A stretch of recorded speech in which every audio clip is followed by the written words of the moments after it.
There are no poor people in the US. Yeah, I mean, the poorest in the US are richer Significantly richer than the upper middle class in the rich European No, but like countries. you can notice their lifestyle is going down. A little bit, yes. But, stop whining. You're incredibly rich. Americans don't realize How rich they are. how poor Europeans are, and the Europeans don't realize just how rich Americans are. The difference is striking. 20 years ago, there was very little difference between most of Europe and most of the United States.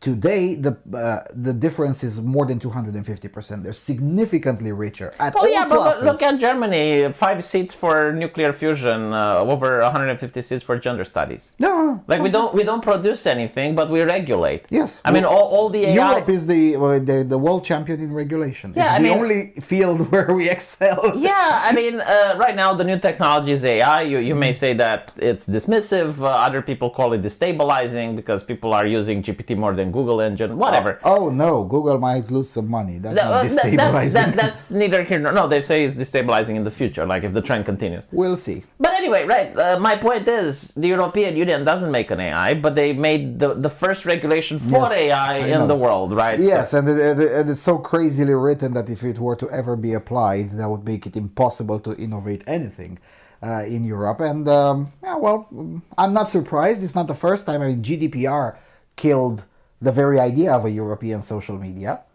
I mean, we're hosting this on YouTube, right, which is an American company, and we'll share it on Twitter. And it's infuriating whenever you go on a website, it asks you for a cookie that accept, reject, and that type of thing. Yeah, and it's mostly annoying. At least that part, the EU finally acknowledges that part should probably go, and there'll probably be a reform on the GDPR legislation. But still, because of the GDPR compliance regulations, there is no European Facebook.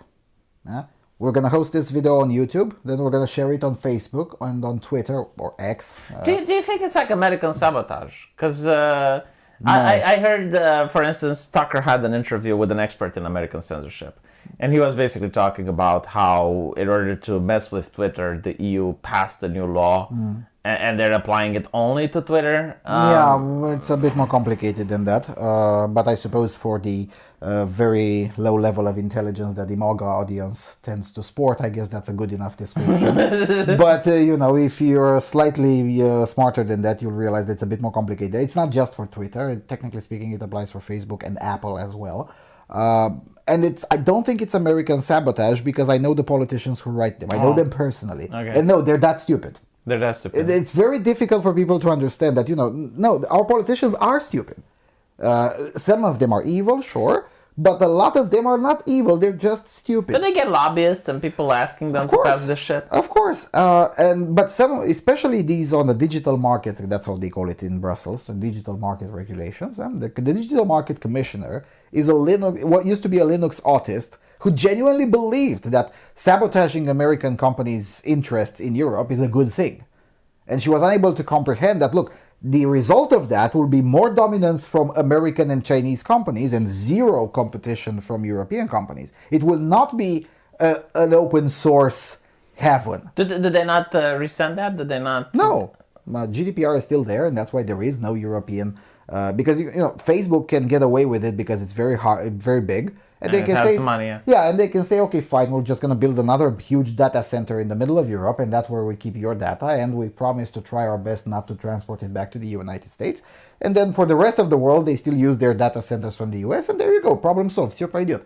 Problem is that a startup social media company from Czech Republic, for instance, cannot afford that.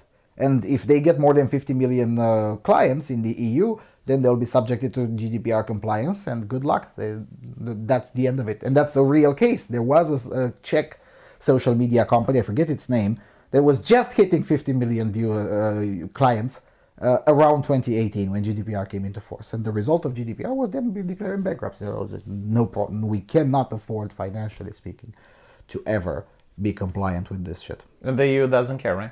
No, of course. So I don't think it is American sabotage. We sabotage ourselves a lot more. And by the way, why would Americans want to sabotage us? Because at the end of the day, they make a lot of money from a less regulated European market. It's in their interest as well for Europe to stop being so stupid in public. And yet, Europe doesn't stop being stupid in public, because again, it's not Americans' fault. You can argue that it's the Chinese fault, given how many members of the European Parliament have recently been arrested on taking bribes, either from the CCP or from Qatar or from other places. So you can argue that this is the systemic corruption. Of course, of course. I mean, there was a stat published a few weeks ago, 2 or 3 weeks ago, this year in 2024, made by a Dutch and French journalistic conglomerate, whatever. I think it was Le Monde who was the leader of the inquiry. A quarter of the European Parliament has been sentenced of at least one crime, mostly graft and corruption related. That's far worse than every single parliament in Europe. Yeah. The most corrupt parliament in Europe. They need the USR in Brussels. I don't know if the USSR. I mean, probably. No, USR. Yeah. USR. No, whatever. Fără penal în funcție publică.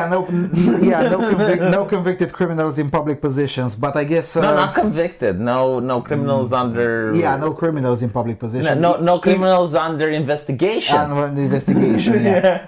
But again, this is a quarter that have already been convicted at least once. Yeah. So this is not suspected. If you expand, convicted, if you use the USR definition, that is probably more than half. About half of the European Parliament is criminals. And again, this is mostly proven with court documents. I mean, it's not a political opinion what I'm saying here. It's just these are the realities, right? It's far worse. I mean, the European How Parliament. Do they maintain their function if the European Parliament is not around the average of the EU. It's far below the average of the EU. The most corrupt parliament in the EU is Hungary, at least in theory, and that one has about 10% of its parliamentarians being under criminal investigation and about 2% being convicted.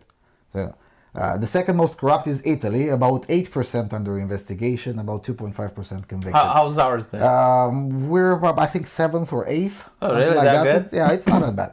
But then again, after the 5th position downwards, the differences are just so minuscule. It's just basically it doesn't matter. It doesn't matter anymore.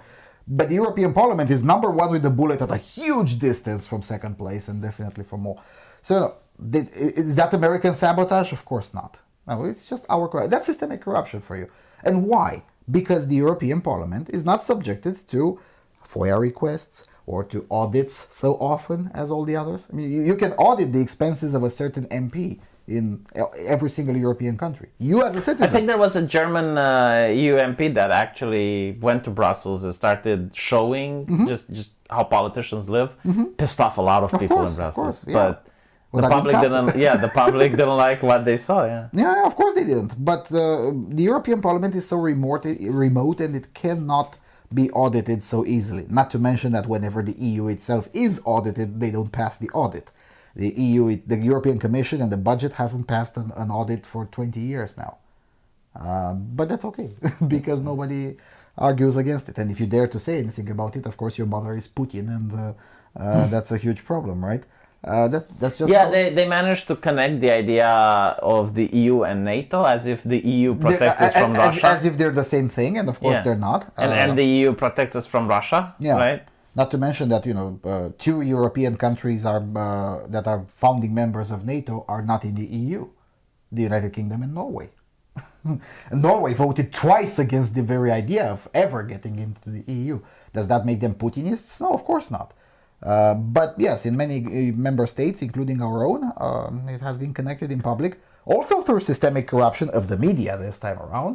That opposing the EU means you support Russia.